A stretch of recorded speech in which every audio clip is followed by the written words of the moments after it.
Again, ancient wisdom we've talked a lot about. Modern science, the positive psychology movement was founded studying all the ancient wisdom traditions we just talked about. Literally, the Judeo-Christian Islamic traditions, the ancient Greeks, Hinduism, Buddhism, Taoism, Confucianism, they all say the same thing.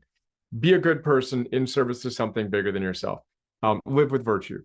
Now, they identified the virtues most highly correlated with one's flourishing or well-being. Those virtues include things that you'd expect, like hope and gratitude. Those are tied for second. It's impossible to be simultaneously depressed and grateful. Now, again, in any given moment, it's more nuanced than that, but in any given moment, you can take things for granted or as granted. And if you can find things to be grateful for, you're going to feel better in that moment. Hope, science behind that.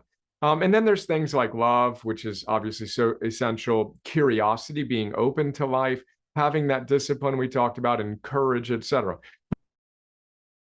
Somewhat surprisingly, most highly correlated, and not surprisingly when you actually think about it, most highly correlated with your flourishing is, they call it zest, but a sense of vitality, a sense of enthusiasm for life.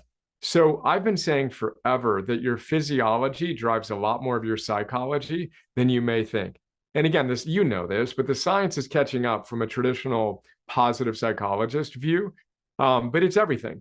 You know, we have to start with our energy. We have to optimize that through what we describe as the basic fundamentals: eating, moving, sleeping, breathing, and focusing your attention. And as you do that, your life changes. And the psychological challenges you've been facing are mitigated, the intensity of your challenges, the frequency of your challenges. Again, 80 to 85, 90% of our serotonin is produced in our gut. That's an astonishing fact that your psychiatrist should know and should be prescribing a healthy diet. Stop drinking your sugar. Stop eating the refined foods, and we'd be able to change your psychology. Yes. So anyway, zest, vitality, enthusiasm for life coming through those powerhouses within every cell of our body is exciting, because then you can focus on things within your control. It's a lot easier for me to control what I put into my mouth and how I move my body and when I go to sleep than it is figuring out my purpose and figuring out how I'm going to deal with that huge relationship challenge or whatever's going on outside of that.